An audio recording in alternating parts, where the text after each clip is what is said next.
जय श्री कृष्णा। कृष्ण ज्ञान ऊर्जा में आप सबका स्वागत है। माघ मास की अंतिम तिथि है पूर्णिमा। उससे अगले दिन यानी 25 फरवरी को फाल्गुन मास शुरू हो जाएगा। इस पूर्णिमा को माघी पूर्णिमा कहा जाता है। माघी पूर्णिमा पर पवित्र नदियों में स्नान करने की परंपरा पुराने वक्त से चली आ रही है।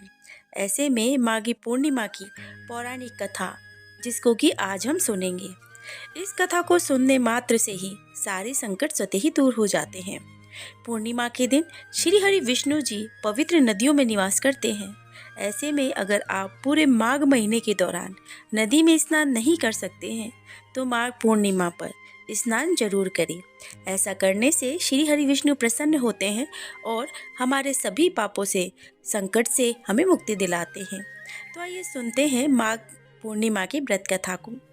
पौराणिक कथाओं के अनुसार नर्मदा नदी के तट पर सुब्रत नामक विद्वान ब्राह्मण रहा करते थे, लेकिन वो बहुत ही लालची थे। उनका लक्ष्य किसी भी तरह से केवल और केवल धन कमाना था। अब ऐसा करते करते वे समय से पहले ही बूढ़े दिखने लगे और कई बीमारियों की चपेट में आ गए। इसी बीच वो ब्राह्मण थे तो उन्हें अंतर्ज्ञान हुआ कि उन्होंने अपना सारा जीवन धन कमाने में बिता दिया, तो अब उनका उद्धार भला कैसे हो। इसी क्रम में उन्हें माघ माह में स्नान का महत्व बताने वाला एक श्लोक याद आ गया। इसके बाद स्नान का संकल्प लेकर ब्राह्मण नर्मदा नदी में स्नान करने लगे और करीब 9 दिनों तक स्नान करने पर उनकी तबीयत और ज़्यादा खराब होने लगी। तबीयत बिगड़ने से उनकी मृत्यु का समय नज़दीक आ गया, तो वे सोचने लगे कि जीवन में कोई सत्कार न करने के कारण उन्हें नरक का दुख भोगना पड़ेगा। लेकिन वास्तव में मात्र 9 दिनों तक माघ मास में स्नान करने के कारण उन्हें मोक्ष की प्राप्ति हुई थी। इसी के संबंध में एक कथा और है, जिसको हम पूरे ही मन भाव से सुनेंगे। कांतिका नगर में धनेश्वर नाम का एक ब्राह्मण रहा करता था। वह अपना जीवन निर्वाह दान पर करता था। ब्राह्मण और उसकी पत्नी को कोई भी संतान नहीं थी। अब एक दिन उसकी पत्नी नगर में भिक्षा मांगने गई, लेकिन सभी ने उसे बांझ कह करके भिक्षा देने से इनकार कर दिया। तब किसी ब्राह्मण की पत्नी ने 16 दिन तक काली माँ की पूजा करने को कहा और उसके कहने पर ब्राह्मण दंपत्ति ने ऐसा ही किया।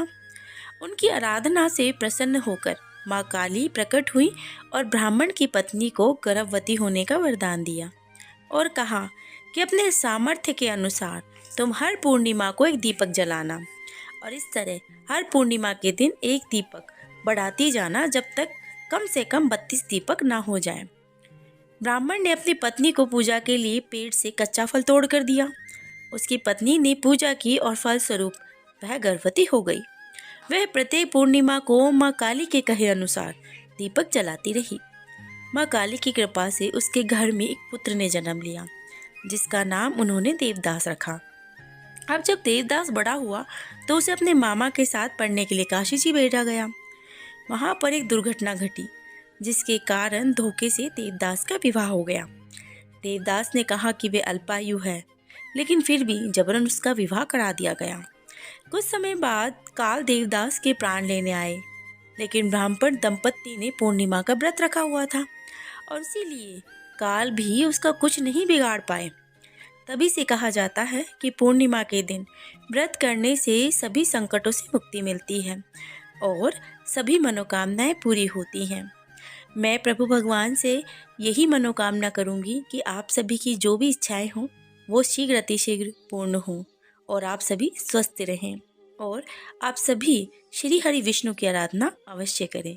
जय श्री कृष्ण। राधे राधे।